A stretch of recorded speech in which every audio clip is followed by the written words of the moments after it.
喂，大家好，歡迎一齊嚟食一食今日嘅財經花生。天氣開始轉涼，但香港經濟嘅寒風似乎吹得仲早仲勁。當大家仲喺度諗緊聖誕去邊度玩嘅時候，好多大企業已經開始圍過冬做準備，作緊褲頭。今日我哋就嚟睇下喺呢個經濟下行嘅大環境之下，由英資大行到內房巨企，上演緊一幕幕點樣嘅現實劇。首先，我哋將目光放喺一間大家非常熟悉嘅百年老店太古集團。講起太古，大家可能即刻諗起太古城、國泰航空，總之就係實力雄厚、穩如泰山嘅代名詞。但係就算係咁嘅藍籌大孖沙，最近都傳出要裁員嘅消息。根據彭博同多間傳媒報道，太古喺11月靜靜雞喺香港總部屈手，裁減咗大約40名員工，佔總部人手差唔多1成。喂，1成都唔係小數目喎，咁究竟係裁減邊啲部門呢？呢度就係最精彩嘅地方。據聞今次裁員主要集中喺可持續發展部，即係我哋成日講嘅 ESG， 另外仲有財務同風險管理部。最諷刺嘅係，連可持續發展事務總監夏柏朗 Mark Harper 本人都係被裁名單之上。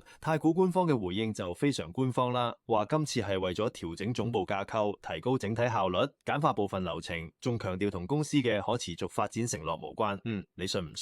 喺一個經濟環境越嚟越唔明朗、風險越嚟越高嘅時候，竟然屈手裁減風險管理部門嘅人，然後為咗展示你對可持續發展嘅承諾，就將成個可持續發展部嘅阿頭都裁走。呢種操作真係令人大開眼界，堪稱係新時代嘅管理哲學。究竟係想提升效率，定係純粹想慳翻筆錢？相信大家心裏有數。呢個故事教識我哋，當大環境唔好嘅時候，無論你個部門個名幾咁政治正確 ，ESG 又好 ，Risk Management 又好，只要唔係直接揾錢嘅部門，似乎都係高危一族。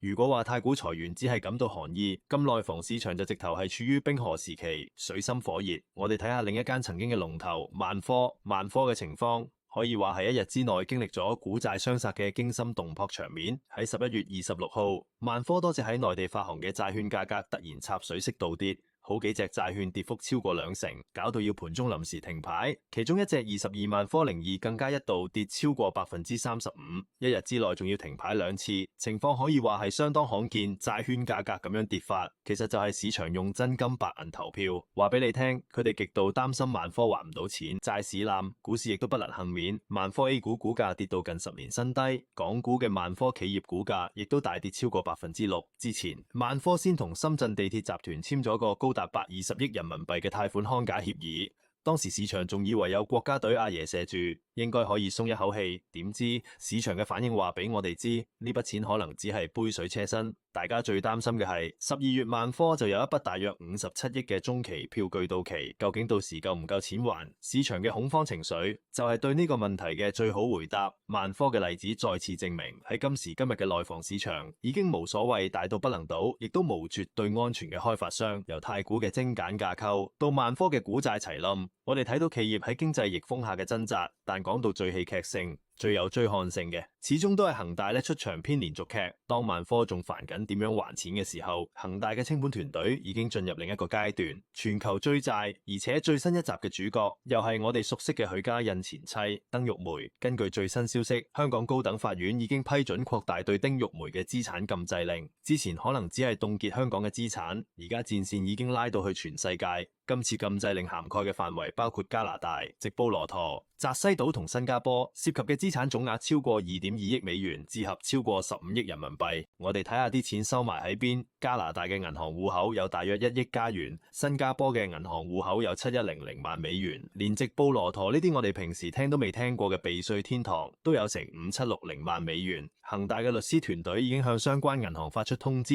務求將啲錢全部凍結。成件事就好似一套荷里活電影，清盤人扮演國際洋警，喺全球追蹤走佬嘅資金。報道仲提到，丁玉梅喺法律程序中嘅態度非常唔合作，拒絕提供資金詳情，阻撓資產核實。呢啲情節真係為呢出劇增加唔少追看性。